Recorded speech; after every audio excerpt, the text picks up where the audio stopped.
So congratulations. This was something that you had said would feel surreal. Now that you've gone through it, how did it feel? About how I described it, to be honest, I did a press conference afterwards, and usually I have, the capacity to say what I need to say and say it in the manner that I want to present it, but with this, I didn't even really know what to say. I kind of was caught without any words, and that's almost how I am now, because it's just something you can't describe. Just the feeling of hearing your name getting called and being able to walk up there and put your jersey on and put the hat on. I would say it's a surreal moment. So. And you got a chance to do it in the building that you could one day play in. Did that make the moment even more special? Absolutely. It was great coming down here to Florida, but I never expected to be taken by the home team, and that was just as cool for me. I can be cheered on walking out of the arena, and I don't know. It was just I guess I walked into the press conference room and saw all these tables, and there was one with a bunch of microphones around it, and I was just like, oh gosh, I feel bad whoever has that one. And it turns out it was me, because I was drafted by the home team, and there's a lot that comes along with that, and I'm definitely excited to see what Florida has in store. So. You said the Panthers, you didn't really expect to be drafted by them. When did you first hear that they were at least interested? Well, I did an interview with them during the Combine, and that went well. They've watched me throughout the year, they said, and they watched me at the Combine, of course. I didn't really know before I heard my name called, so that was kind of nerve-wracking at first, but it made the moment that much more special, because I really didn't know until the moment when I saw my name go up on the board. So that's not normal. It seems like you usually get a call beforehand, kind of giving you a warning, like, hey, hold off until the 5th round. We'll be taking you. We're definitely interested. Just give us a bit. Yeah. So you didn't hear anything? No. My advisor had received word, I think a round or two beforehand, but he didn't tell me. So that was just to make sure everything went through, and so I wasn't disappointed if I didn't go. But he knew beforehand, and I guess I was just up there with my family waiting, and it was tough to wait. And there are sometimes you saw kids go up on the board, and you're like, all right, that doesn't make too much sense. You feel like you're a better player than some of the kids who went before you, but in the end, it doesn't matter where you went in the draft. So I guess that was cool for me, just to enjoy the experience and walk away knowing that I was drafted into the NHL, and that was, like I said, it's been a dream since I was a little guy. So. And I remember during our interview a couple of weeks ago, you said that your dad was a big driving force and kind of a big support system for you. Did you guys share a moment once you heard your name called where you kind of looked at each other and saw everything that you had been talking about your entire childhood just come into fruition? Yeah, I think that was definitely more for him at that point. Now that we've taken time to settle down and everything, I've definitely thought about it. Everything that he's done for me, everything that he's taken away from his own life to support me in my dream. I've definitely stepped back and realized how much that means to me and how much he sacrificed for me. So but in the moment, I think for me it was just it's screaming. I don't even know how to describe it. Like I said, it's just I wasn't really thinking about everything he had done for me at that point, just because the emotion that or I guess the emotional rush that I felt. So. And now with the Panthers, who was the first person that you got a chance to talk with right after you were drafted? Well, I guess all the guys later on obviously the coach and the owner and everything. So that was pretty cool. And then we went up to the suite and got to look out, over the rink. I guess there's no ice in it yet, but I got to look out from the suite's point of view, and that was pretty cool as well. So let me think.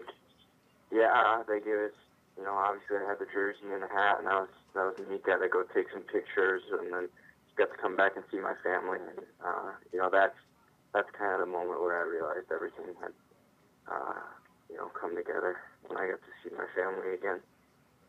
And speaking of the coaching staff, did you know that Coach Gallant used to coach in Fort Wayne? He was a assistant coach here in the 90s, late 90s? I did not until yesterday afternoon after I had gotten drafted. And then there's a couple people from the organization as well. So I've heard, and so I've been told that went to West Point. So they've got a military background as well, and I thought that was pretty cool. So. And what was Colin Chalk's reaction? Was he down there with you? He was not. He actually he was planning on coming down with me, but there was a tragedy that happened with a family friend, so he actually had to stay back and take care of that. But he texted me right away, and was all excited, so that was pretty cool too. I would have loved for him to be down here, but he had more important things to take care of at that point in time. So exactly. Yeah. Now, talking a little bit of hockey, how do you see yourself fitting into this organization? Well, as I was talking to the general manager yesterday, they have a lot of big guys, and they're looking for me to step into a smaller, quicker role, obviously, because that's my strength. But they don't draft, or they, I guess what he said is a lot of the guys that have come up into the organization haven't been smaller guys, and they're looking for me to play in that smaller, more dynamic role. So I got a long way to go, obviously, but I think as long as I can keep my speed and improve on all my other aspects, especially my strength, I think I'll have a chance to make it. And I just have to continue to be dedicated and continue to work hard. And I think someday I might give my shot. So you've envisioned yourself becoming or getting drafted into the NHL. Now that you can check that off, have you envisioned yourself becoming possibly a franchise player for kind of one of the up-and-coming younger teams in the league? Franchise player, I'm not sure yet. Obviously, the first step now is to just work my way into the NHL, and then from there we'll see. I think once I head off to Green Bay and then I spend a year there and then go to Miami for college, I think that'll give me a lot of time to develop and maybe become an elite scorer or whatever role they want me to be in.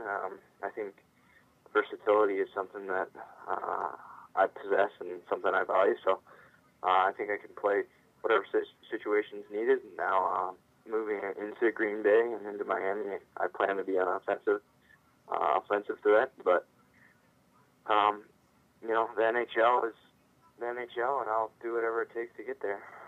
Yeah, and speaking of next steps, I saw that development camp is on Monday, so are you just kind of staying down there? Are you taking part in development camp?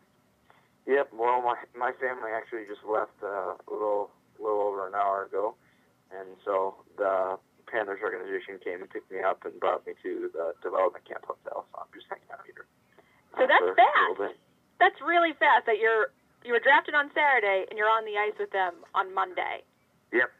So I actually have to I don't get to use my own gear, which is kind of tough, so I'll have to use all brand new gear, which isn't a bad thing, but it's just, if you talk to most hockey players, it's not easy breaking in new gear, and I have to use somebody else's player's skates that are made for that player and not for me. So it'll just be tough breaking in new gear. Especially when you just straight up weren't even expecting it. It's like if you knew that they were thinking about drafting, you could have brought down your own stuff. Yep. Just in case. And that's, I guess that's part of all of it. You never know where you're going to end up, and I'm very thankful that I ended up in Florida. But at this point, I can't go back to my house and grab my gear, so I'll be using whatever new gear they can get for me. So. Do they have any sort of timetable for you on where they'd like to see you reach certain milestones? Because you're already committed to Miami of Ohio, you're going to Green Bay next year, but after that, do they have any kind of places where they'd like to see you? I mean, I know that their ECHL affiliate is not too far away over in Cincinnati, so do they have kind of like a timeline set up for you, or is everything still pretty fresh? Everything's still pretty fresh for now. They want me to continue on my plan to Green Bay and then off to Miami. I think they realize I have some development to do and some growing to do as well. But I guess at this point it just depends on how well I develop and how well I develop my strengths. So Florida is a long way away from Wookeville. Yes. I mean, how are you liking the city, and how are you liking being down by Miami? I mean, there are worse places that one could end up. Oh yeah, I love it here. I'm actually sitting in my hotel right now, looking out at a golf course and a body of water. So it's definitely different than Indiana, but the heat here in the summer gets pretty hot, but the rink is beautiful. Just the area is very pretty as well. So, have you got a chance to talk to Blake? I have not yet. No, I've been overwhelmed with a bunch of texts and emails and everything like that. So, I have not talked to too many people back in Fort Wayne yet. Obviously, I talked to Colin a little bit, but I'm just trying to move through the process and move through development camp and get back home, and then I'll see everybody back there too. So, what does it mean for you to represent this area and for you to be just another hockey player in a very basketball-dominated area of the country that is getting a chance to develop in the NHL? Yeah, it's definitely unique. Like you said, not too many hockey players come out of LaGrange County, so that's cool for me. I guess the most significant moment for me in that aspect is I got a couple messages today from people who I've never met, but they're from LaGrange County, and they just said, congratulations on all you've done. It's pretty neat to see somebody come from LaGrange County and do something special. So that was cool for me, just to know that people are following me, even though they might not know me, and representing LaGrange County and I guess Fort Wayne as well. So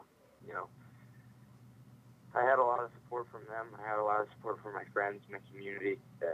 I guess if there's one thing I could say, it'd just be to thank everybody, from my community, from my coaches, teachers, principals, my family especially, friends, everything. Everybody's just helped me along the way, and I guess there's no way I can repay everybody for that, but taking it one step at a time here, and this was definitely a major step in the right direction. So